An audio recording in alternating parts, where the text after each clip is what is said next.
Hey, Laker fans, welcome into this edition of the Lakers Report, and I'm going to ask you one more time, and I'm hoping this is the last video I ever have to ask you to do it, but please subscribe to the channel to help us get to 30,000. We are inching closer day by day, and I want to get there before the preseason starts, and the preseason starts on Friday. So go ahead and scroll on down and hit that big red button if you haven't already subscribed, or go to this link you see right here, youtube.com/LakersTV.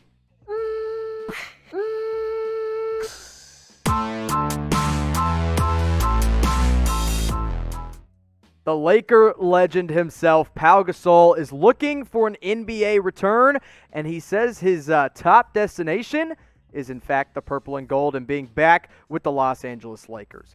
Now, remember, the Lakers just signed his brother, Marc Gasol, who we're going to talk about a little bit more in today's show this offseason. And back in the day, they were actually traded for each other when Marc was drafted by the Lakers and Pau was with the Memphis Grizzlies.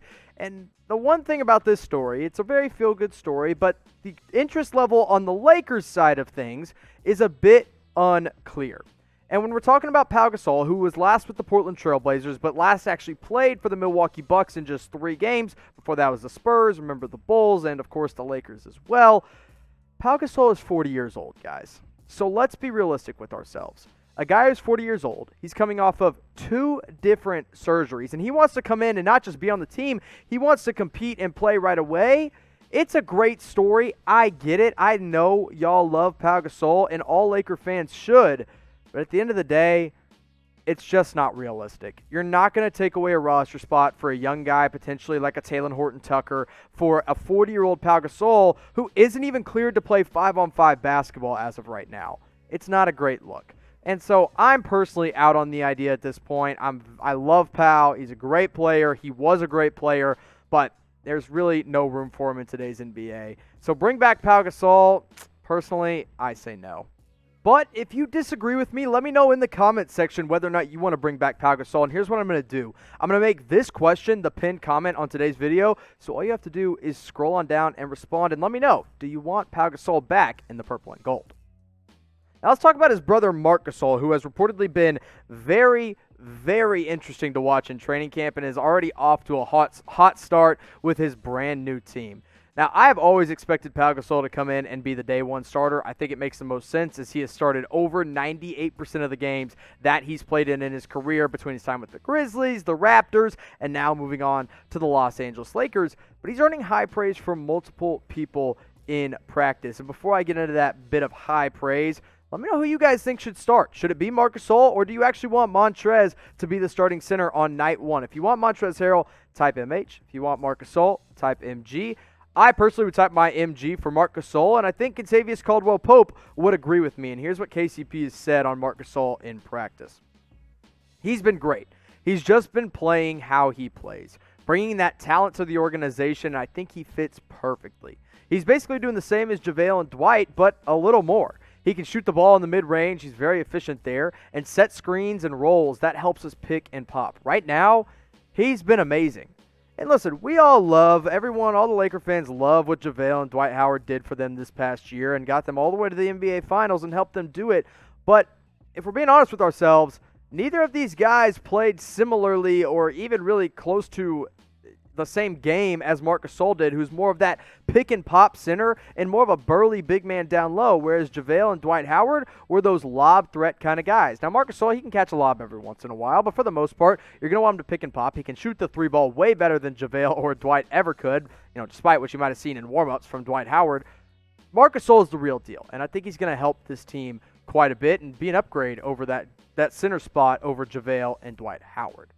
Now, getting into the preseason a little bit and talking about Anthony Davis, he has not been a full participant in practice so far in training camp, and that's nothing to worry about. It's not due to injury. It's not because of anything in particular, but right now they're just taking their time on getting him into the system again because the Lakers have barely had any rest. In fact, they'll have less rest going into this next season than any other team of all time. It's a quick turnaround, and it's kind of tough, and here's what Anthony Davis had to say about it in training camp.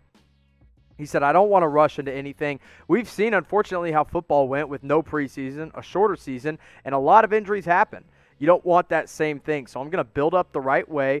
Coach has been doing a great job of doing that with our team, building up the right way.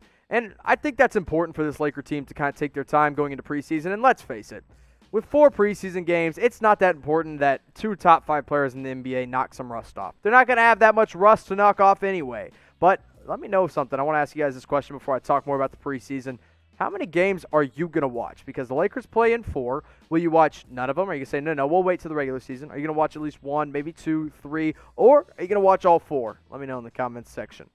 Now, Anthony Davis isn't the only guy who hasn't really been all in on this training camp so far. LeBron James is also taking his time to ramp things back up. And look, at 35 years old, coming up on 36 years old, it makes a lot of sense that LeBron James is going to slow down and take his time to actually get back into his form, basically. And I don't think that's a problem at all. They are actually not expecting LeBron or Anthony Davis to play on Friday night, which will be the Lakers' first preseason game against that other team in Los Angeles on December 11th at 7 o'clock Pacific time. And then the next one, 2 days later, they're going to stay in the same market, 5:30 p.m. Pacific time on that one. And then they'll go with the Phoenix Suns back-to-back in Phoenix, which will be a fun little test as they gear up for the regular season. And speaking of gearing up, you need to gear up for the holiday season at chatsports.com/Lakers deal, where all this Lakers gear is up to 20% off at that link only. We got you covered. I'll put that link in the comments. I'll put it in the description as well. And you can go get yourself a new Lakers shirt, some new Lakers socks, a new Lakers jacket, or this brand new Los Angeles Lakers blacked out hat at chatsports.com/Lakers deal. Go get it for yourself, or hey, go pick up a Christmas gift for somebody in your life, because Christmas is like, what, 2 weeks away? Come on, guys. You got to get on it if you don't have your gifts already, and that's the best place to go, chatsports.com/Lakers deal.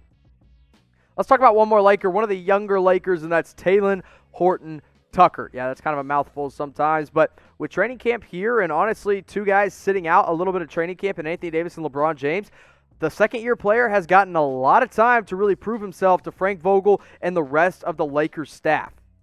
Now, in his rookie year, because let's face it, I mean, he was just a second-round pick. He wasn't supposed to play that much in the NBA. He ended up playing in only 6 games. He spent most of that year with the South Bay Lakers, and he looked like a stud in the G League. I've talked about it multiple times here. He knows how to play basketball at a high level, and that is why he dominated the G League. And look, I like Talen Horton-Tucker, and I think he can contribute to this Lakers team right away.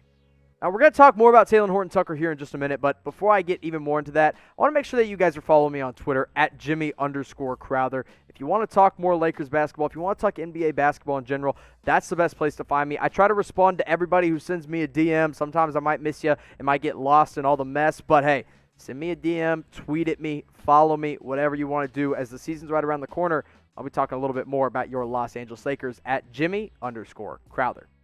And speaking of Twitter, Kyle Goon, one of the newer reporters for the Lakers, he was very involved inside the bubble, had this to say about Talen Horton-Tucker, and that's where this report is really coming from. He says, Vogel says, man, I feel like I've said Talen Horton-Tucker 18 times on this video, but he says that Talen Horton-Tucker continues to impress and goes out there and kicks people's butts, quite frankly. Says he's coaching THT harder than a lot of veterans because he can be good for the team. So I took Talen Horton-Tucker's best games this past year. Again, remember, he only played in 6.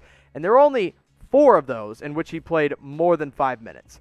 And these were those games. Very widespread differential of minutes played. Against the Sacramento Queens, he played 34 minutes. He started that game. He put up 14 points, pulled down 4 rebounds, dished out 3 assists, and had 3 steals in that game as well. Against the Rockets, in only 19 minutes, he was pretty efficient, scored 10 points, had 2 boards, and 4 steals. That length and that wingspan, you see how mine go off the screen? Probably his armpits would go off the screen. He's like just that long. So I guess that wouldn't make sense with wingspan, but whatever. He's a long dude. That's what helps him get steals in the open court. Against the Pacers, 16 minutes played, 10 points, and then you can see that last game against the Nuggets. It's the only other game he played more than 5 minutes in, and he just got 2 fouls and missed the only shot that he took, so we're not going to focus on that one. But at 20 years old, this kid has a lot of promise, and obviously Frank Vogel believes in him quite a bit as well, and he's getting a chance to show that in training camp. Now, you've made it all the way to the end of the video. Big round of applause for you guys here in Laker Nation. But if you haven't subscribed already, I don't know what you're doing. If you watched this far in the video, you might as well hit that big red subscribe button down below, or you can wait until the credits roll after this video, and there will be a big subscribe button you can push on there as well. Help me get to 30,000, guys. We are this close, and the preseason is also this close.